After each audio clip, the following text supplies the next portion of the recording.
Bueno, hermanos, vamos ahora a Apocalipsis capítulo 3. Por favor, acompáñenme. Apocalipsis capítulo 3. Y hoy vamos, mientras lo busca, decirle que hoy vamos a hablar acerca del sexto mensaje de Cristo a la sexta iglesia que aparece allí en Apocalipsis. Recordemos que estos son mensajes de Cristo a la iglesia universal, a la iglesia en todas partes de todas las épocas. Eran 7 iglesias reales, pero este mensaje es para todos, así que es un mensaje para usted y para mí, para el día de hoy. Así que quiero que por favor me acompañe a Apocalipsis capítulo 3, versículos 7 al 13. Dice así la palabra del Señor. Escribe al ángel de la iglesia en Filadelfia. Esto dice el santo, el verdadero, el que tiene la llave de David, el que abre y ninguno cierra, y cierra y ninguno abre. Yo conozco tus obras. He aquí he puesto delante de ti una puerta abierta, la cual nadie puede cerrar. Porque aunque tienes poca fuerza, has guardado mi palabra y no has negado mi nombre. He aquí yo entrego de la sinagoga de Satanás a los que dicen ser judíos y no lo son, sino mienten. Y aquí yo haré que vengan y se postren a tus pies y reconozcan que yo te he amado, por cuanto has guardado la palabra de mi paciencia. Yo también te guardaré de la hora de la prueba que ha de venir sobre el mundo entero, para probar a los que moran sobre la tierra. He aquí, yo vengo pronto. Retén lo que tienes, para que ninguno tome tu corona.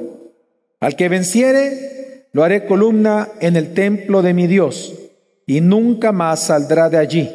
Y escribiré sobre él el nombre de mi Dios, y el nombre de la ciudad de mi Dios, la nueva Jerusalén, la cual desciende del cielo de mi Dios, y mi nombre nuevo. El que tiene oído, oiga lo que el Espíritu dice a las iglesias. Hubert Redding era un joven que regresó después del Mundial de Italia 90, regresó en transatlántico a su país, y en estas lamentables y acaloradas discusiones entre hinchas o fans de distintos equipos, resulta que estaban en la proa discutiendo con personas de otro país y uno de ellos empuja a Hubert y este cae del transatlántico 16 metros de altura al océano. Era en la noche y cuando él cae, inmediatamente comienzan a buscarlo los amigos, no logran verlo y resulta que él pasa 9 horas flotando sin ningún tipo de ayuda en alta mar. En esas 9 horas él cuenta que solamente 2 nombres se le vinieron a la mente. En primer lugar, el nombre de su mamá, quien quería ver para decirle una vez más que la amaba. Y en ese momento que él sentía que iba a morir, él pensó en Dios. Nunca antes lo había hecho, nunca antes le había orado. No había un predicador, obviamente, en el océano y simplemente hizo lo que se le ocurrió en ese momento decir. Dice, Dios, si existes, sálvame. Dios, sálvame. Y él cuenta que a los pocos minutos de haber gritado eso en medio del océano, resulta que una barca de rescatistas que lo andaban buscando lo encuentran y lo rescatan. Una pregunta. ¿Qué hizo Hubert para merecer el favor de Dios en esa situación? Lo digo porque no era un hombre creyente, no escuchó el evangelio, tampoco se convirtió esa noche, pero fue salvado por Dios. La pregunta es, ¿qué hizo Hubert para merecer el favor de Dios? Bueno, la respuesta es muy obvia. Él no hizo nada. Y ese es el corazón del mensaje de Jesús a la iglesia de Filadelfia, hermanos, en esta mañana. Él está diciendo a su iglesia, te he favorecido, te he abierto una puerta que nadie puede cerrar, y aunque venga la hora de la prueba sobre la ciudad donde te encuentras, yo te guardaré a ti. Y ante la pregunta, ¿qué es lo que tú tienes que hacer? Ante todo esto, Jesús les dice, simplemente guarda mi palabra. No tienes que hacer nada, simplemente te estoy diciendo que yo te voy a guardar. Hermanos, el mensaje que Jesús da a la iglesia de Filadelfia es un mensaje muy distinto a los demás. Aquí no hay ningún reproche. Aquí no hay ninguna demanda. Aquí lo que hace Dios es favorecer a una iglesia, hablar de su favor, mostrarles por qué les favorece. Lo que encontramos es una iglesia que amaba a Dios y que se amaban entre ellos. Esta iglesia de Filadelfia es una iglesia distinta a las demás. No estaba en una gran ciudad. De hecho, la ciudad solamente tenía en aquel entonces probablemente 3,000 personas. Era una iglesia pequeña. No era una iglesia con poder. Simplemente estaban allí. Y resulta que era una iglesia muy hermosa. Una iglesia que se amaba a sí mismo, que se amaban entre ellos y que amaban a Dios. Ahora, no era una iglesia perfecta. Era una iglesia que gozaba del favor de Dios, pero no era perfecta como para decir que por eso Dios lo favorecía. No era una iglesia perfecta porque ninguna iglesia lo es. En todas las iglesias, todas, el 100%, hay hipocresía, hay mentira, hay falsos cristianos, hay falsos maestros. En todas. Y esta no es la excepción. Pero lo interesante es que aún en sus imperfecciones, en sus debilidades, en su pecado, esta iglesia agradaba a Cristo. Y la elogia, le da alabanzas porque la ama. Así que en este texto, hermanos, en donde vemos una iglesia favorecida con la compasión, la gracia y la misericordia de Dios, nosotros vemos aquí en este pasaje que se responde a la siguiente pregunta, y es: ¿qué debe de saber una iglesia, una persona, un hombre, una mujer, un cristiano? ¿Qué debe de saber una iglesia que goza del favor de Dios, de la gracia de Dios y de la compasión de Dios? Pues bien, este pasaje nos enseña que hay 3 cosas que Jesús le enseña a una iglesia que ya la está favoreciendo, que toda su gracia está sobre esta iglesia. 3 cosas Jesús enseña en este texto. Lo primero, los motivos por el cual Él les favorece, o las razones. En segundo lugar, los frutos o evidencias del favor de Dios en tu vida, en mi vida, en la vida de la iglesia de Filadelfia. Y número 3, ¿cuáles son las promesas que Dios da a quienes Él ha derramado su gracia? Así que, hermanos, ante estas 3 verdades que vamos a ver, yo tengo una intención con el sermón de esta mañana, y es convencerte de que porque Jesús nos ha abierto una puerta gratuitamente, abracemos su gracia para siempre. Ahora quiero, hermanos, que veamos el primer gran punto, y es que el motivo del favor de Dios en nuestra vida es Jesús mismo. Hermanos, ¿quién hubiera imaginado que personas como nosotros, los que estamos aquí esta mañana, quién hubiera imaginado que un domingo 8 de junio, estamos aquí precisamente en el mejor lugar que hay en el mundo, como lo es la iglesia local de nuestro Señor Jesucristo? ¿Quién lo hubiera creído? ¿Quién hubiera creído que nosotros, con nuestros pecados, con nuestro pasado, si tú y yo odiábamos a Dios, no amábamos a Dios, odiábamos su palabra, aborrecíamos a Cristo, pero resulta que hoy nos encontramos a salvo aquí? ¿Quién hubiera imaginado que el creador de todas las cosas, el sabio y santo Dios, nos amó y nos salvó para estar nosotros hoy aquí? Y es que, hermanos, si nosotros queremos preguntarnos, ¿por qué tú gozas de la gracia de Dios? ¿Por qué tú gozas del favor de Dios? ¿Por qué tú has sido rescatado por el Señor? ¿Por qué te encuentras acá? ¿Por qué tú respiras? ¿Por qué tú comes? ¿Por qué tú tienes donde recostar tu cabeza? Ante esa pregunta, la respuesta del texto de Filadelfia es: porque Cristo es así. Hermanos, si algo nos enseña este mensaje esta mañana, es que la causa real, la razón de toda la gracia gratuita que Dios derrama sobre tu vida y mi vida todos los días es Jesucristo. Todos los días Dios nos favorece, amén. El hecho de que tú estés aquí significa que Dios te está favoreciendo. ¿Quién es el que hace que tu corazón lata en este instante? ¿Quién es el que hace que tus pulmones respiren, inhalen y exhalen? ¿Quién es el que te ha sostenido durante la semana para que hoy te encuentres aquí escuchando la santísima palabra escrita de Dios siendo predicada? Es Cristo. Y lo que nos enseña esto es que el único que merece gloria por cuanto somos hijos de Dios, favorecidos con su gracia gratuita, es nuestro Señor Jesucristo. Y esto lo vemos por la manera, hermanos, en que Jesús se presenta a sí mismo delante de la iglesia de Filadelfia. Es decir, los tres calificativos que Jesús ocupa para sí mismo revelan la razón por la cual Él nos favorece y les favorecía a ellos hasta el día de hoy. Y en primer lugar es por la santidad de Cristo. Lo primero que nosotros vemos es que en el versículo 7 Jesús dice, esto dice el santo.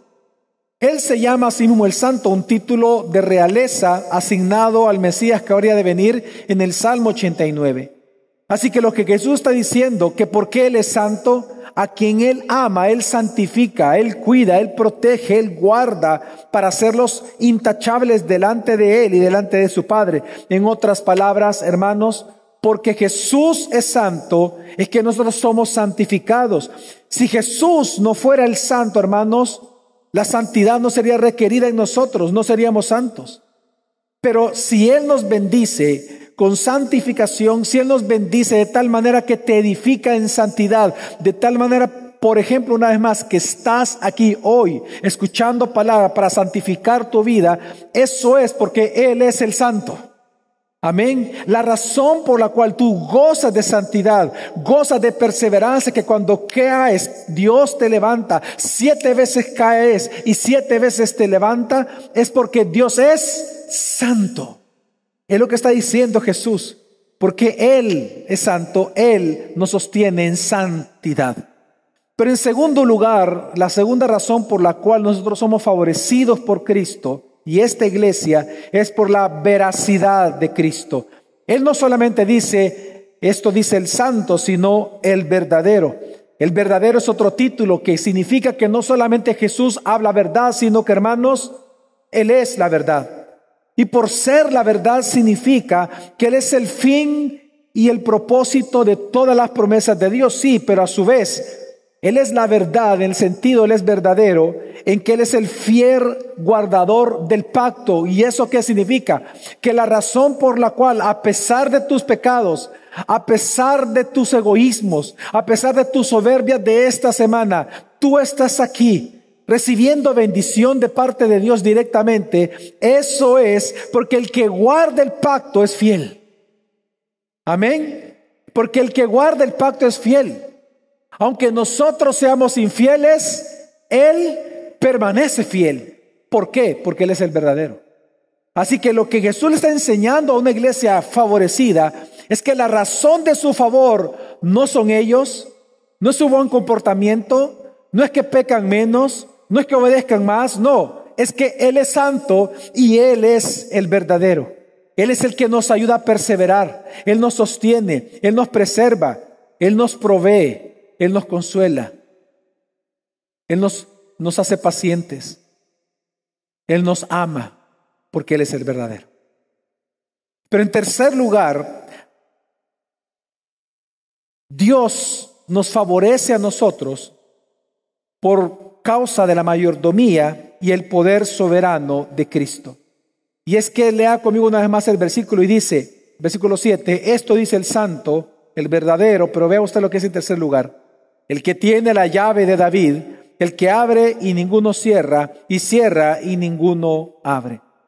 Esta es una referencia a Isaías capítulo 22, del cual hemos leído en esta mañana. Si me acompaña a la página 2 del libro del orden del culto, nosotros lo leímos al inicio. Resulta, antes de leer esa porción, ubicámonos en Isaías capítulo 22. ¿Qué está ocurriendo allí? Lo que vemos, hermanos, es que Dios está reprendiendo o había reprendido a Sabá por ser un mayordomo infiel en la casa de Dios, en el reino de Dios, en el reino de David. Y por lo tanto, Dios ahora va a establecer a un hombre llamado Eliaquim como su mayordomo para la administración del reino de David. Y cuando Dios lo hace, Él le da una profecía. ¿Cuál es la profecía? Vamos a leer versículo 19 del libro del culto. Ahí aparece versículo 19, página 2. Dice: te depondré de tu cargo y te derrabaré tu puesto. Eso solo dice a Sabá. Y luego dice el 20. Y sucederá en aquel día, y ahí está hablando la profecía para estos tiempos, que llamaré a mi siervo Eliaquim, hijo de Hilcías. Pero vea usted las características de este siervo. Lo vestiré con túnica, con tu cinturón lo ceñiré, tu autoridad pondré en su mano, y llegará a ser un padre para los habitantes de Jerusalén y para la casa de Judá. Entonces pondré la llave de la casa de David sobre su hombro. Cuando él abra, nadie cerrará. Cuando él cierre, nadie abrirá. Y es impresionante porque aunque aquí dice la llave de la casa de David, aquí está hablando la llave de David. Y es una referencia. Entonces Dios establece a Eliaquim como el mayordomo, pero Eliaquim aquí, obviamente, hermanos, es un tipo de Cristo. Así que el mensaje que Jesús está dando cuando Él se presenta como aquel que tiene la llave de David, Él está diciendo que así como en aquel entonces Eliaquim gobernó a Israel, ahora Cristo va a gobernar a la iglesia. Entonces, ¿qué significa que Jesús tenga la llave de David? Significa, hermanos, que solo Él tiene el poder, la soberanía y el derecho de determinar quién entra y quién no entra en el reino de Dios. Lo que está diciendo es que tiene Jesús tal soberanía, a Él se le ha dado tal poder en los cielos como en la tierra, que Cristo tiene y solo Él tiene la llave de la salvación. Y solamente Él controla la puerta de la entrada al reino. A quien Él quiera dejar entrar, Él va a dejar entrar. Y a quien Él le impida el paso, nadie va a poder hacer nada en contra de esa decisión de nuestro Señor Jesucristo. Hermanos, lo que nos está diciendo la palabra es que la llave que abre la puerta de Dios, a las bendiciones de Dios, al favor que tú recibes todos los días, la llave que ha abierto las bendiciones para tu vida, para tu casa, para tu familia, para tu bolsillo, para tus hijos. Hermanos, una vez más, la llave que abre las bendiciones para tu vida, el favor de Dios para tu vida, no es el hombre, no es tu sabiduría la llave, no es tus obras justas, no es el poder del Estado, no son los políticos, no es el dinero, no son los profesionales, no es portarse bien. Eso no abre las puertas de la bendición en tu vida. No es que hoy peques menos, no es que mañana vas a obedecer más, ni siquiera son tus obras justas, ni siquiera son tus oraciones. La llave al reino de Dios y la llave del favor de Dios sobre tu vida es Cristo. Lo que Jesús está diciendo es que la causa real de que tú tengas bendición de parte de Dios es Él. No hay nada en ti y en mí que haga que Dios diga: yo le debo a Javier y por lo tanto voy a bendecir a Javier, porque si yo no lo bendigo, yo estoy en deuda con Él. Dios no es deudor de nadie. No hay mérito en nosotros para que Dios nos bendiga. Es más, tenemos todos los méritos para que Él nos maldiga. Pero resulta que Él nos maldijo a nosotros en Cristo y Él pagó el precio por nuestros pecados. Y ahora Él nos bendice en Cristo. Hermanos, esto es sumamente importante para nosotros. Lo que está diciendo, hermanos, es que el único que puede entonces convertir corazones duros, que puede convertir almas perdidas, corazones endiablados, mentes perversas, bocas blasfemas, ojos llorosos, cuerpos cansados, el único que puede consolar vidas abatidas, hermanos, y favorecerlos con la salvación y el perdón eterno es nuestro Señor Jesús. Nadie más. No hay nada en este mundo que nos pueda ofrecer realmente descanso a nuestra alma. No hay nada que pueda enjuagar nuestras lágrimas. Todo es distracción, todo es efímero, todo se acaba, todo es temporal, mas no nuestro Señor, que es eterno. Él tiene la llave de David. La puerta que Él abre, nadie la cierra. Eres hijo de Dios, serás hijo de Dios para siempre. Nadie la cierra. Nadie, ni tus pecados tienen el poder de cerrarlo. Porque Él es Dios. Él es el mayordomo de la casa de Dios. Él es el mayordomo del reino de Dios. Él es el mayordomo del templo. Hermanos, Él es el templo y Él es el Señor del templo. Cristo Jesús nuestro Señor. Hermanos, y por tanto, en resumen, ¿qué significa entonces que Jesús tenga la llave de la casa de David? Número uno, que la salvación es exclusiva de Él. Yo no puedo salvar a nadie, ni tú tampoco, sino que solamente Cristo. De hecho, Él dijo en el Evangelio de Juan, Él dijo, yo soy la puerta, el que entre por mí, ¿no? Pero en segundo lugar, ¿qué significa que Él tiene la llave de la casa de David? Hermano, significa que cuando tú predicas y yo predico, que cuando estamos en discipulados, que cuando estamos evangelizando a alguien, la iglesia verdadera, el cristiano verdadero, no confía en las técnicas como para decir, es por mis métodos, por mi retórica, por la forma en que hablo, por las cosas como las digo, es que la gente entiende la palabra y es que la gente se convierte. No. Porque Jesús tiene la llave significa que la razón por la cual alguien entiende un sermón, alguien recibe un sermón, alguien se convierte en un sermón o se convierte en un discipulado, etc., la causa es Cristo y nada más que Jesucristo. Porque Él es el que tiene la llave. Yo no. Nadie de nosotros la tiene. Solamente Él.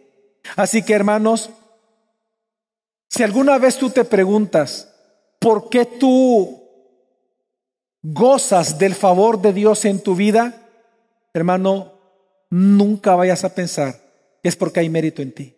Nunca vayas a pensar que es porque tú estás siendo obediente. Es porque vienes todos los domingos a la iglesia, por eso Dios te favorece. No. Nunca vayas a pensar que hay un mérito, una pizca de mérito en ti. La razón por la cual Cristo te favorece es porque, como dice el texto, hermanos, Cristo nuestro Salvador, solo Él es santo, verdadero y tiene las llaves de David. Hermanos, esto es lo que nos enseña este texto en primer lugar. Ahora, ¿ya notaste, hermanos, ya notaste que separados de Cristo seríamos tan impíos como antes? Nosotros dependemos de la gracia gratuita de Dios hoy como dependemos de ella o dependimos de ella el día de nuestra conversión. Hermanos, si no fuera por esa gracia gratuita de Dios que opera y funciona todos los días, nos demos o no nos demos cuenta, funciona todos los días. Si no fuera por esa gracia, ninguno de nosotros estaría aquí. Nadie. Es más, no seríamos nada y no seríamos nadie. Imagina por un momento este escenario, que Cristo haya muerto en la cruz por ti, pero que su justicia no te haya sido imputada a ti. Una vez más, Cristo murió por ti, perdón de pecados, pero su justicia nunca te fue imputada. ¿Sabes qué significaría eso? Que hasta el día de hoy serías condenado. Que hasta el día de hoy no tendríamos acceso al reino. No tendríamos paz para con Dios. No seríamos declarados justos ante Dios.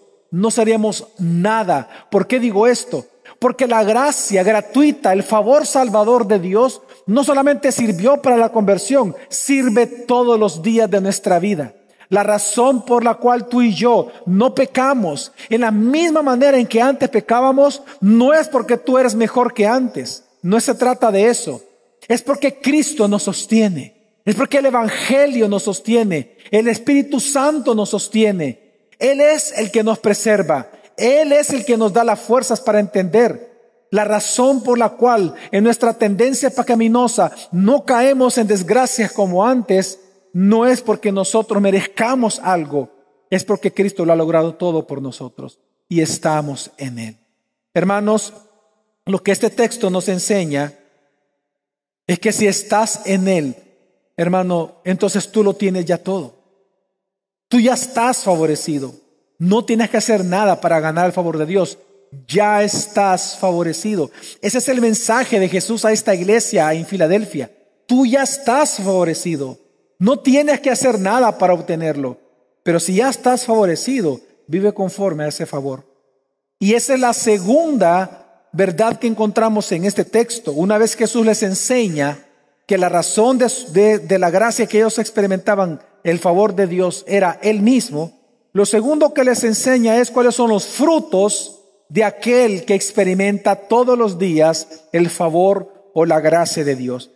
Aquí Jesús menciona 3 frutos, y el primero de ellos, que tiene que ver si en tu vida y en mi vida y en la iglesia de Filadelfia se miraba, es que es una puerta abierta que nadie puede cerrar. Acompáñenme por favor al versículo 8 y vamos a entender esto. Y dice: yo conozco tus obras, y aquí he puesto delante de ti una puerta abierta, la cual nadie puede cerrar. ¿Qué significa esta puerta?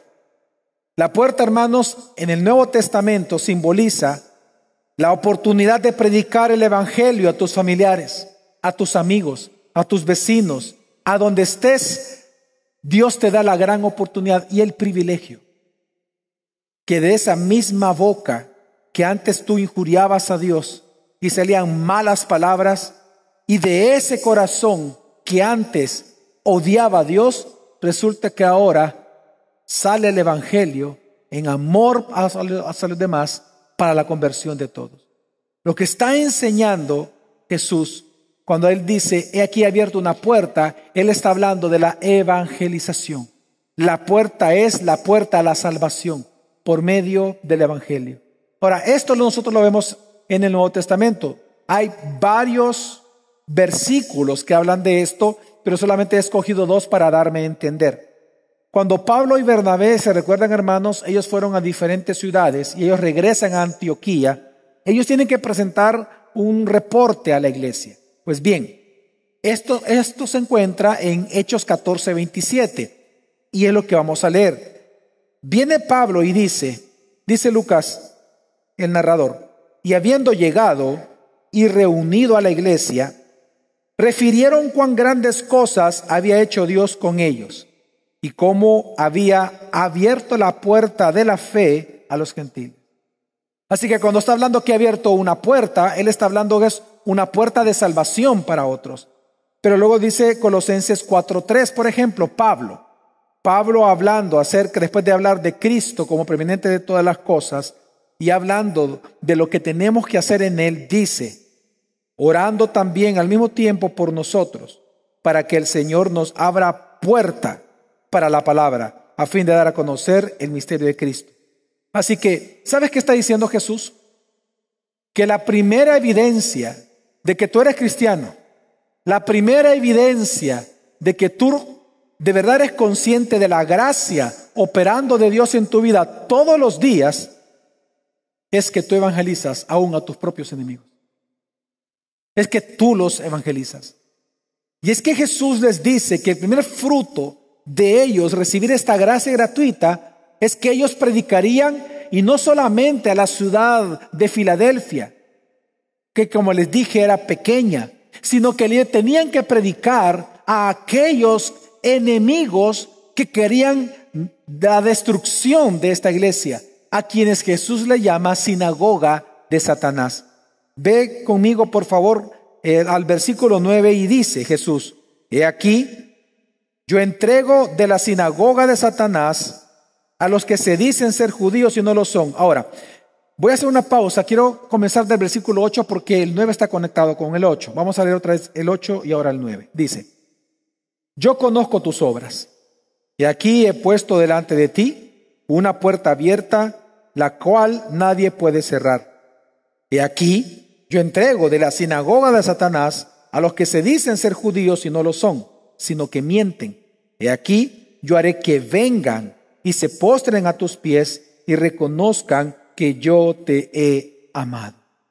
Ahora, cuando Él dice que Jesús lo que está diciendo es lo siguiente, mira, le dice: en primer lugar, es bien importante notar que Jesús no le llama judíos a los judíos étnicos en Apocalipsis. Los verdaderos israelitas para Jesús en todo Apocalipsis, los verdaderos judíos, y con esa palabra, es la iglesia. Él aquí está diciendo que hay falsos judíos y verdaderos judíos. Los falsos judíos son aquellos que no reconocen que Jesús es el Mesías y que no reconocen que la iglesia es el pueblo de Dios y por eso la persiguen. A estos que niegan el mensaje del evangelio, Jesús les llama, aunque sean judíos étnicos, les llama sinagoga ¿de quién? De Satanás. Pues bien, lo que resulta es que el mensaje de Jesús, hermanos, es este.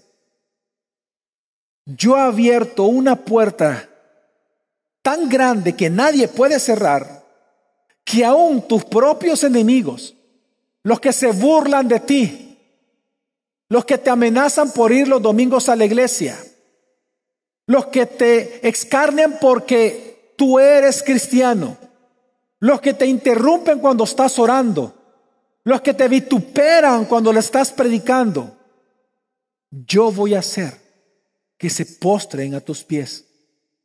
En otras palabras, que se conviertan a mí. Y que te quiero explicar eso.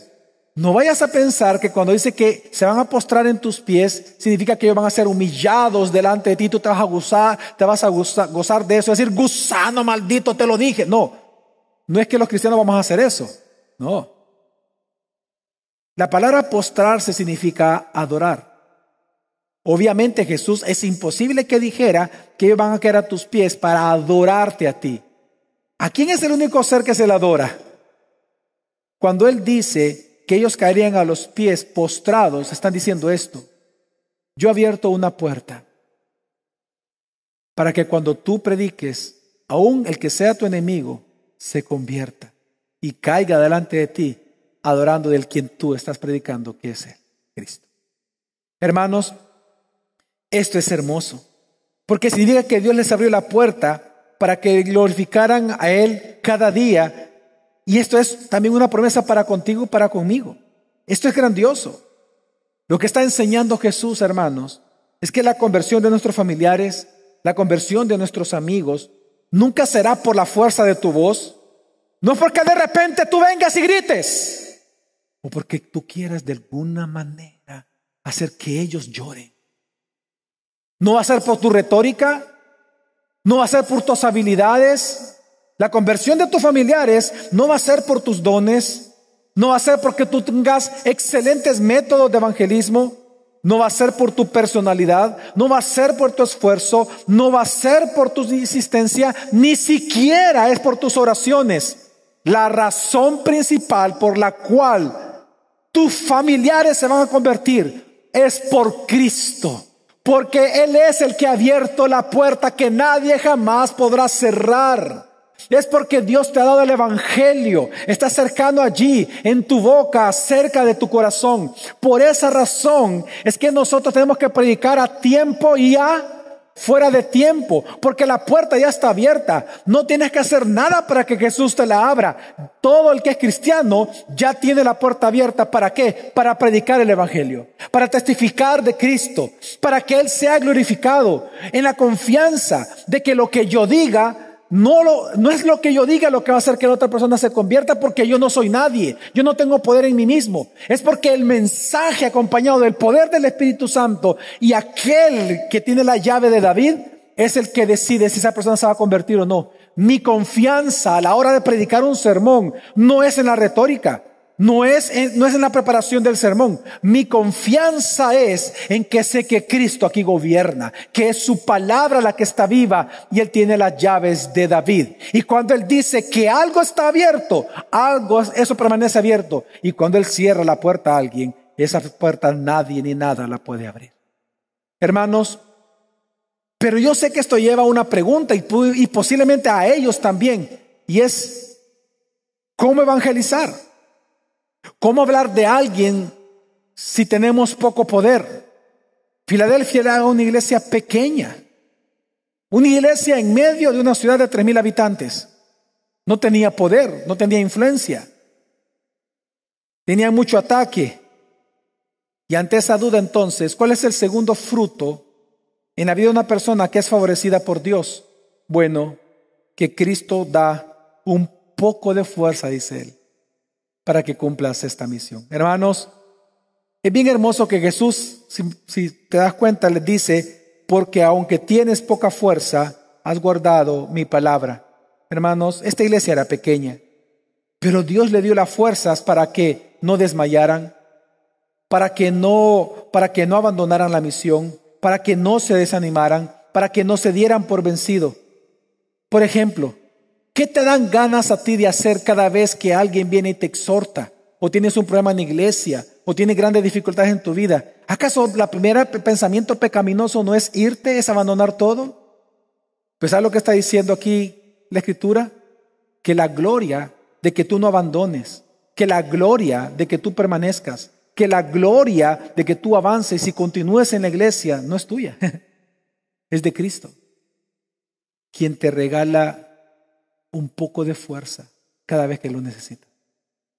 Hermanos, esta iglesia era pequeña, pero Jesús realmente los ayudó.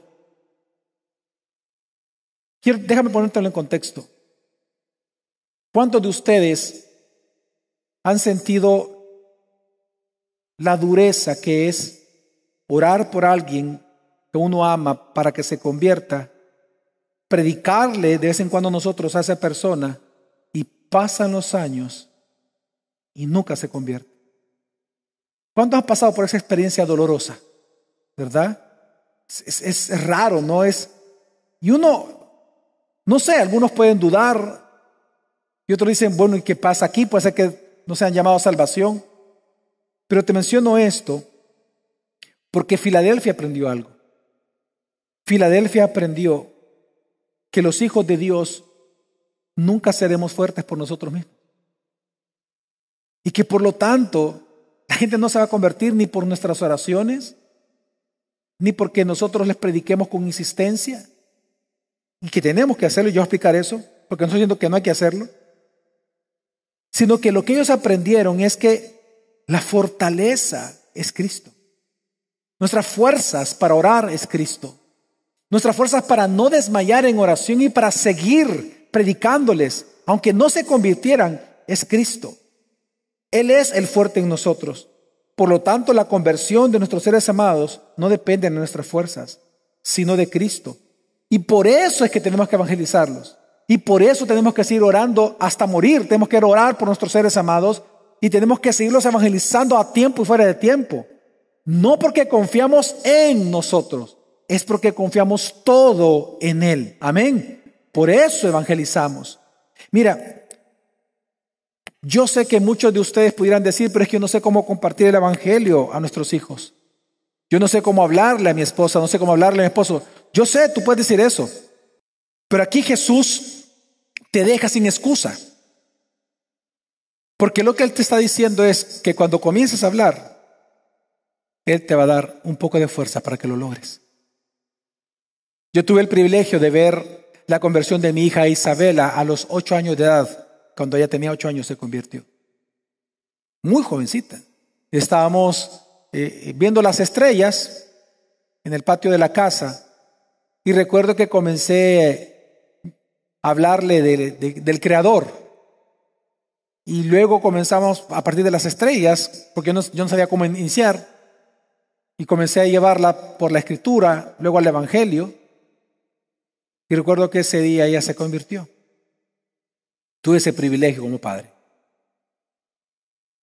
Gabriel, yo no vi la conversión de él. Quien estuvo en la conversión de Gabriel fue mi esposa Geraldina. En un viaje que yo tuve que realizar, resulta que Geraldina en esa semana aprovechó y le dijo a mi hijo, esta semana no vas a salir y vamos a hacer lo siguiente, vamos a leer juntos la Biblia. Y por 5 días, lo único que hicieron fue, de las 8 de la mañana a las 5 de la tarde, ella solo lo que hacía era evangelizarlo a través de la misma Escritura. Varios pasajes, varios libros leyendo juntos y ella explicándolo. Y lo único que interrumpía a eso era el almuerzo. Y esto mi esposa lo hizo porque estaba afligida que él no se convertía cuando tenía 16 años de edad. Resulta que al 5.º día, por la tarde, ella me llama contenta. Y me llama Gabriel llorando y me dice, papi, me convertí. Y ella me cuenta que él cayó, después de leer unos textos que le impactaron, después de 5 días de estar sometido a la Escritura, cayó de rodillas, levantó las manos y dijo, Señor, sálvame. soy pecador. Gadiel se convirtió escuchando sermones aquí. ¿Sabes por qué te lo digo? Porque la conversión de tus seres amados no depende de nosotros. Y aun cuando estemos enfrente, no es de nuestras fuerzas. El fruto que Jesús dice que está en nosotros, porque ya estamos favorecidos por Él, es que cuando comencemos a hablar, un poco de fuerza, de sabiduría Él nos regalará. Amén. Por eso es que tú puedes hablarle a alguien que está muriendo. Tú puedes visitar a alguien enfermo en el hospital. Tú puedes hablarle a un hermano que está mal. Cuando alguien viene y te dice, por ejemplo, en tu casa, aquí en la iglesia, en un discipulado, te dice, mira, estoy pasando por esto. El gran favor que Dios te ha dado es que en lugar de palabras de juicio salgan palabras de gracia de tu boca. Y que tú le puedas decir a esta persona el mejor de los consuelos, porque hermano y hermana, Jesús te da un poco de fuerza. No importa lo débil que tú seas. No importa si estás preparado o no estás preparado. Eso no importa. Claro, entre más preparación teológica y bíblica tú tengas, tienes más recursos y el Espíritu Santo los va a tomar esos recursos y vas a hablar probablemente mejor que otros. Pero la conversión no depende de eso. Quien tiene la llave de David no es la teología, es nuestro Señor Jesús. Y en esa confianza es que nosotros caminamos. Así que, hermanos, mientras tú sigas confiando, por ejemplo, de verdad te lo digo, mientras tú sigas confiando en tus fuerzas, en tus buenas obras, pensando que eso es lo que hace que Dios te favorezca, en portarse bien, en la obediencia como tal, pensando que por eso es que eres un bendecido, nunca serás de utilidad en el reino de Dios. Tú y yo tenemos que aprender a decir como Pablo, he aquí que cuando soy débil, fuerte soy. Porque Jesús le dijo, ¿no? Bástate mi gracia. Ese es el punto. Bástate mi gracia. Que mi poder es el que se perfecciona en tu debilidad. En lo que tú no puedes hacer, que yo te he mandado a hacer, pero que en lo que tú no puedes, yo soy fuerte. Tú solo hazlo. Yo te voy a fortalecer. Hermanos, y esto es importante. Porque, por ejemplo, Pablo lo vivió. A Pablo se le encomendó una tremenda obra.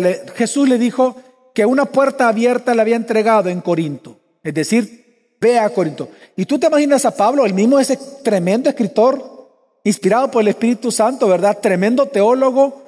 ¿Sabe lo que dijo cuando estaba frente a la ciudad de Corinto, que él tenía que comenzar a evangelizar? Dice que él empezó a temblar. Se puso nervioso. Él lo dijo. En 1 Corintios 2:3 dice, y estuve entre vosotros con debilidad, con mucho temor y mucho temblor. Y luego él agrega, ni mis palabras fueron persuasivas. Es decir, no sabemos si él tartamudeó o no tartamudeó, no lo sé. Pero lo que sí él está diciendo es que a la hora de él comenzar a evangelizar estaba temblando, estaba débil, no tenía buena retórica, posiblemente era un predicador aburrido. O sea, en el concepto de hoy, ¿verdad? Era un predicador aburrido.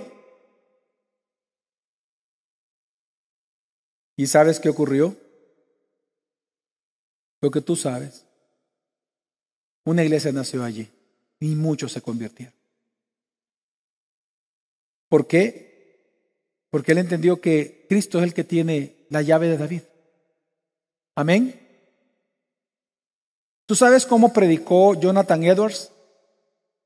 Jonathan Edwards se considera la mente más brillante en la historia de los Estados Unidos, de Norteamérica. El mejor de los teólogos de Norteamérica, así se lo considera, y el mejor predicador de Norteamérica. ¿Sabes cómo él predicaba? Así. Él nunca levantó la vista. Todo lo leyó. Él escribía el sermón, lo escribía, y él lo leía. Nunca levantó la vista, nunca dio un ejemplo que no estuviera aquí, nunca agregó nada, él solo leía y nunca levantó la vista, nunca. Y él fue a quien Dios ocupó para el gran avivamiento de los Estados Unidos. un hombre sin retórica. O por lo menos una retórica, una muy buena retórica leída. Algunos quieren predicar como Charles Spurgeon pensando que ese es el secreto. No, hermano. El secreto es Cristo.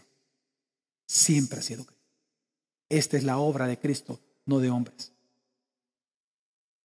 Pero eso tú lo tienes que aprender con tus hijos, con tu esposa, con tu esposo que no está convertido. Cristo, Cristo, solo Cristo. Hay un hermano que yo conocí, yo tuve el privilegio de ir este mes de enero al estado mexicano más violento, a Sinaloa. Bueno, es tan interesante ir ahí, que por cierto el aeropuerto de Sinaloa es un aeropuerto muy chiquitito, de hecho el más chiquito que yo he conocido, formal, se llama Aeropuerto Internacional, pero es sumamente pequeño. O sea, este salón es más grande que el salón principal para esperar a los aviones. Lujoso, a saber por qué, pero lujoso. Tremendos aviones privados que vienen ahí. Para llevarme del aeropuerto a la ciudad donde prediqué, que era el Fuerte, Sinaloa, que es como a 2 horas, yo iba en un microbús con otros pastores. Adelante iba una de estos pick-up que los han acomodado como tanquetas, donde van unos grandes, yo no sé de armas, ¿verdad? Una metralleta más grande que yo, entero.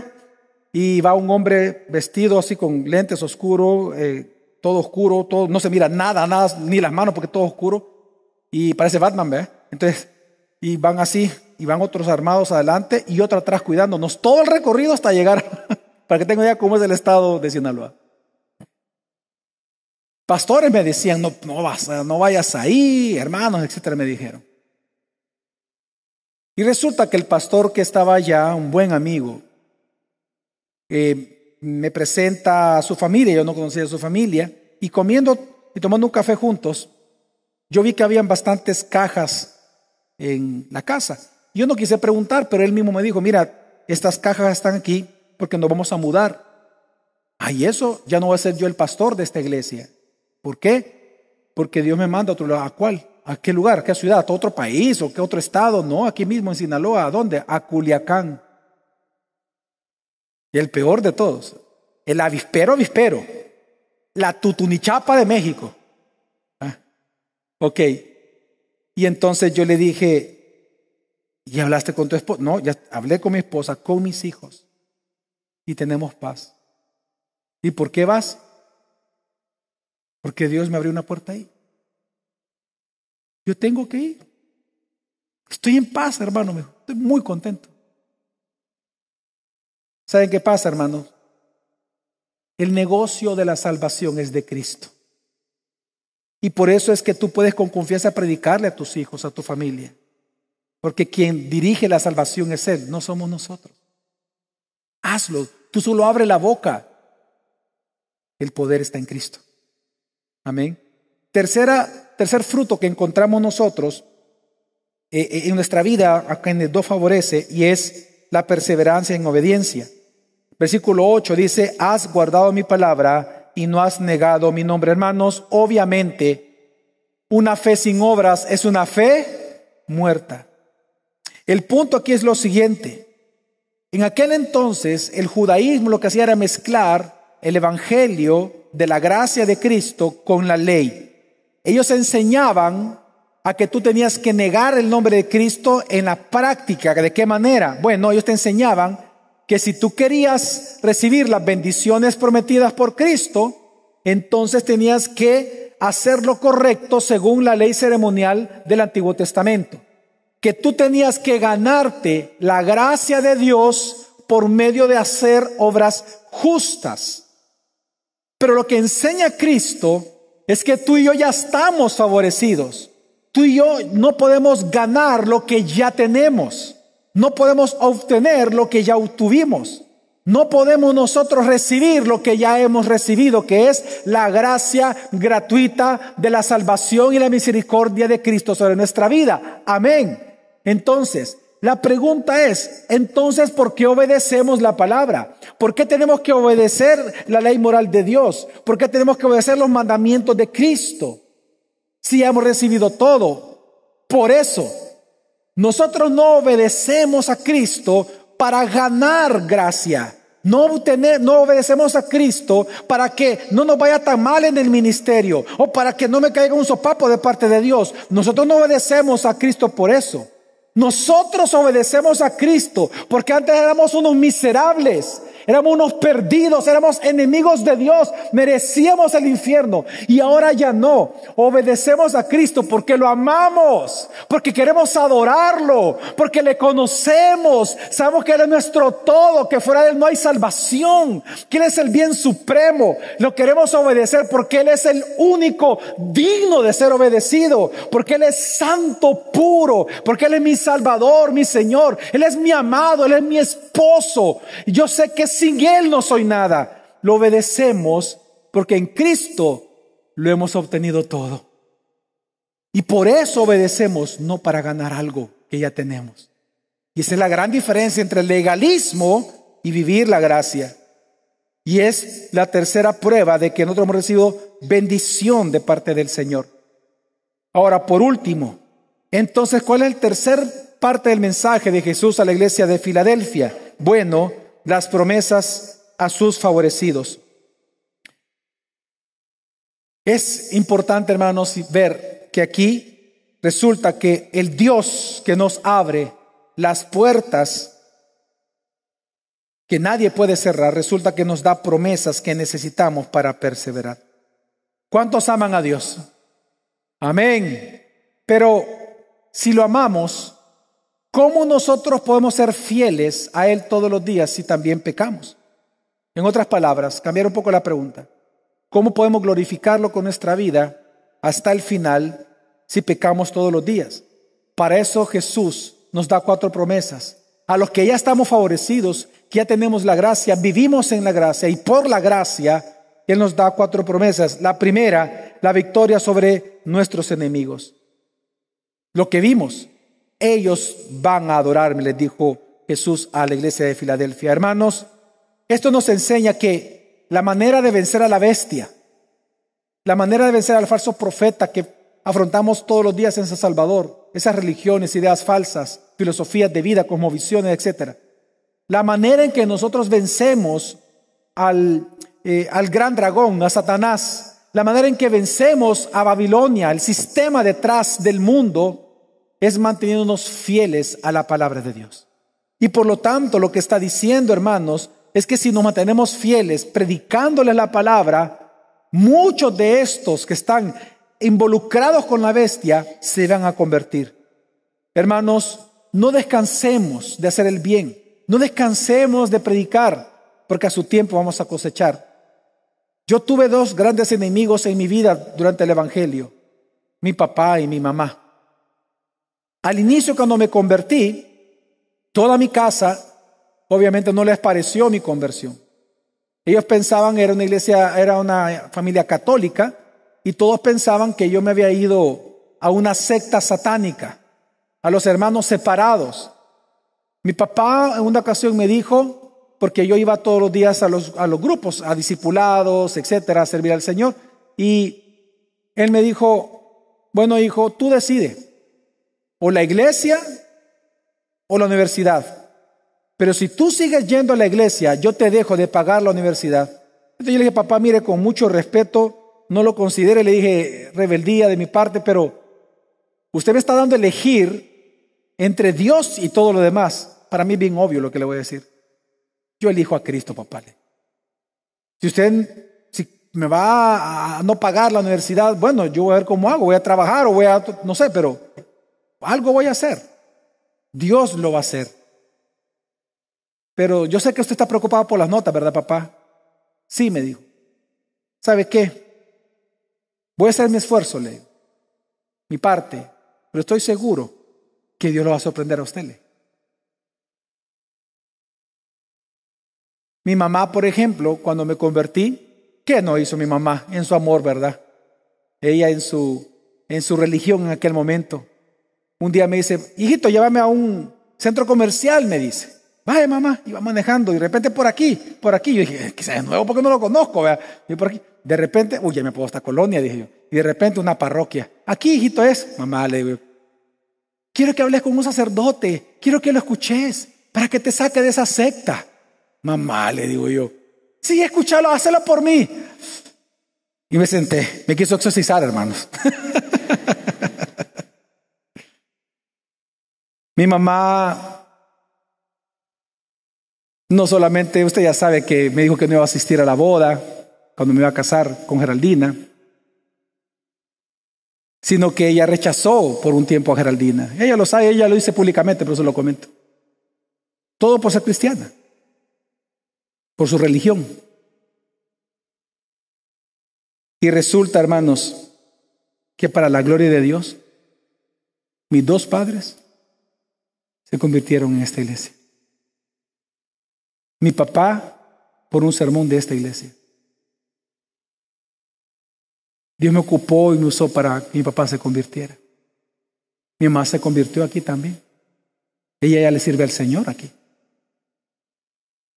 Mi papá ya murió, pero cuando me despedí de él, parte de lo que él me logró decir es: gracias porque tú fuiste mi pastor. Y fueron grandes enemigos del Evangelio. Hoy son grandes hermanos míos y eternamente los voy a ver. Hermanos, esa es la promesa que Dios promete. Victoria por medio del Evangelio. Victoria. La segunda promesa que Él da es protección divina a nosotros. Fíjate lo que dice versículos 10 y 11. Por cuanto has guardado la palabra de mi paciencia, yo también te guardaré de la hora, de la prueba que ha de venir sobre el mundo entero para probar a los que moran sobre la tierra. Y aquí yo vengo pronto, retén lo que tienes para que ninguno tome tu corona. Aquí hay varias cosas importantes que hay que mencionar del idioma original en que está escrito. En primer lugar, dice: por cuanto has guardado la palabra de mi paciencia, yo también te guardaré de la hora de la prueba que ha de venir sobre todo el mundo entero para probar a los que moran sobre la tierra. Esa hora de la prueba, hermanos, no se refiere al final de los últimos días. Esa hora de prueba es una hora que se ocupa para pruebas en general, para pruebas del día a día. De hecho, cuando Él dice que ha de venir sobre el mundo entero, en el idioma original lo que dice es sobre el mundo. Pero el uso de la palabra que está haciendo allí no es que iba a venir un cataclismo sobre todo el mundo o se refiere a la segunda venida. Para nada se refiere a esto en este momento. Para eso hay otros textos y otras palabras en griego que vamos a ver más adelante. Pero aquí el uso es una palabra en general, creo que se llama sinécdoque, cuando la parte se menciona por el todo o al revés, el todo por la parte. En este caso es el todo por una parte. Por ejemplo, supóngase que usted anda vestido de una manera que es inusual para nosotros. Y viene alguien y le dice: mire, ¿por qué andas vestido así? ¿Qué pasa si esta persona le dice: porque todo el mundo está vestido así? ¿Ese todo mundo se refiere a todo el mundo? No, se refiere a una tendencia de moda. Entonces, el uso de la palabra mundo que está haciendo aquí es así. Se está refiriendo a algo que iba a ocurrir en un momento dado allí en Filadelfia, en la ciudad. Pero luego dice, ¿cómo sabemos también que corresponde a eso? Porque luego dice: para probar a los que moran sobre la tierra. Siempre que aparece esta frase, a los que moran sobre la tierra, siempre en Apocalipsis se refiere a los inconversos. Pero entonces Él dice: he aquí yo vengo pronto, retén lo que tienes para que ninguno tome tu corona. Entonces, ¿qué está enseñando Jesús? Jesús lo que le está diciendo es: yo voy a enviar un juicio pronto sobre esta ciudad. Pero mi promesa contigo es la siguiente: que yo te voy a guardar. Ahora, ojo, guardar no significa, Jesús no les estaba prometiendo: yo te voy a guardar de tal manera que no morirás. No le está diciendo eso. Tampoco les está prometiendo que no iban a enfermar. Tampoco le está diciendo que si hay un terremoto no se les va a caer su casa. No, esa no es la promesa. La promesa es que si viene un maremoto, todo el agua va a pasar al territorio y tú no te vas a ahogar, ¿no? Capaz que usted sea el primero en ahogarse. Y eso le lleva a su presencia. Dios no está prometiendo esas cosas. ¿Cuál es la promesa de Dios a los cristianos en momentos de aflicción, es que tú no vas a abandonar la fe. Es que tú no vas a apostatar. Es que tú vas a seguir dando frutos de justicia para gloria del nombre de Cristo. Aunque todo caiga, aunque todo pase, tu amor y tu fidelidad por Cristo permanecerá firme ante los ojos de Él. Hermanos, nosotros no sabemos qué prueba llegó a Filadelfia, pero Dios los guardó, no de enfermar, no de morir, no, sino de perseverar, de que no lo abandonaran, de caminar adorando a Dios. Y es lo que Dios hace. Cuando Dios envía un juicio sobre una nación, llámesele maras, llámesele cárteles, llámesele terremoto, lo que Dios guarda es tu espíritu, que no desfallezcas. Y esto tiene que ver con la tercera promesa que Jesús menciona a continuación, que le dice que los va a hacer columna de su templo. Obviamente una columna está hablando de algo que es firme. Es decir, si tú piensas que ahorita eres una piedra viva en el templo de Dios, bien. Pero Dios lo que promete es que no solamente tú vas a ser una piedra, sino que tú vas a ser una columna. Es decir, va a ser tanto el favor de Dios, es tanto el amor de Cristo en tu vida, es tanto la gracia gratuita de Dios, que Él te va a hacer una columna firme en Él. Y en cuarto lugar, la cuarta promesa dice un nombre nuevo. Acompáñenme, versículo 13. Ahora, este nombre nuevo, que no sabemos cuál es, está compuesto a su vez de 3 nombres. Fíjate bien. Y escribiré sobre él, es decir, sobre cada uno de nosotros, sobre los vencedores, el nombre de mi Dios, es decir, del Padre. 2, el nombre de la ciudad de mi Dios, la nueva Jerusalén, la cual desciende del cielo de mi Dios. Y 3, y mi nombre nuevo. Dice la Biblia que Dios nos ha dado un nombre a nosotros. Un nombre compuesto por esos 3 nombres. Este misterio, hermanos, no sé cómo se come. Esto no sabemos nosotros no sabemos cómo va a ser esto.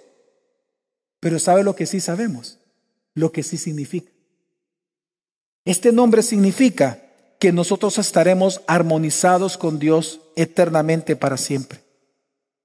Porque cuando Dios nos da un nombre nuevo significa que somos su propiedad. Hermanos, tú y yo fuimos creados a imagen y semejanza de Dios. Amén. Pero hemos pecado y nacemos siendo pecadores. Y esa imagen de Dios queda nublada. Y por eso es que nosotros, en la caída noética del pecado, en la caída de la mente por causa del pecado, nosotros nos comportamos de manera en que no reflejamos al Dios que amamos y a Dios como Él es.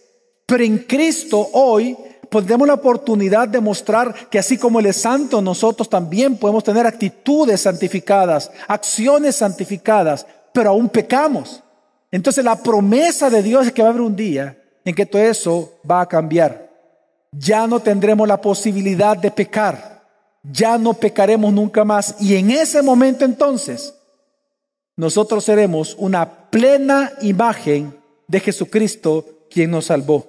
Y ese, hermanos, es el mejor premio de todos: ser como Cristo. Amén. Una de las grandes tentaciones que tú vas a tener como cristiano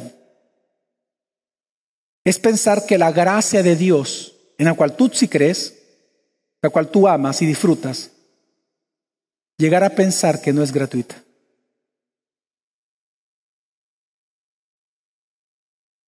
Yo lamento que a lo largo de los años conozco personas que piensan que por ser más obedientes, que piensan que portándose mejor que antes, es que van a recibir las bendiciones de un cielo abierto hasta que sobreabunde sobre sus vidas. Y no se dan cuenta que en Cristo ya lo tienen todo. Muchas personas de verdad, hay personas que piensan que la gracia de Dios, creen en la gracia. Voy a hacer la prueba. ¿Cuántos creen en la gracia de Dios? ¿Cuántos creen? ¿Cuántos observan que la disfrutan? La tentación nuestra no es dudar de la gracia, es dudar de que es gratis. Y por eso muchas veces en reuniones ministeriales, en discipulados, en reuniones entre cristianos, la exigencia es puras obras justas, puras obras humanas, bajo la amenaza de que si no se hace no vas a recibir de Dios nada. cuando ya recibiste todo. Entonces la obediencia pasa a ser a un instrumento, en vez de ser de adoración a Dios, pasa a ser un instrumento de querer comprar, una moneda de compra de la gracia de Dios. Hermano, hermana, tú eres un bendito de Dios, un bendecido, bendecida de Dios. Nada puedes hacer para evitarlo, ni nada tienes que hacer para ganarlo. La gracia de Dios es de tal manera gratuita que no se puede comprar, no se puede sobornar, solo se puede recibir. Entonces ya no exijas a los demás cargas que tú mismo no puedes soportar. No les exijas a los demás que tienen que ser perfectos para que Dios les bendiga o para evitarles un mal. Eso es legalismo. Tú disfruta la gracia y trata con gracia a los demás. Llévalos a Cristo, a que disfruten a Cristo, a que se consuelen con Cristo, a que amen a su esposo llamado Cristo. Pero entonces, ¿por qué tenemos que seguir obedeciendo? Ya les dije, uno, por adoración, porque le conocemos y sabemos que Él es Dios y que Él merece la obediencia. Y si Él dice salta, ¿qué tenemos que hacer? Saltar. Si Él dice posición sapito, con todo gusto lo hacemos.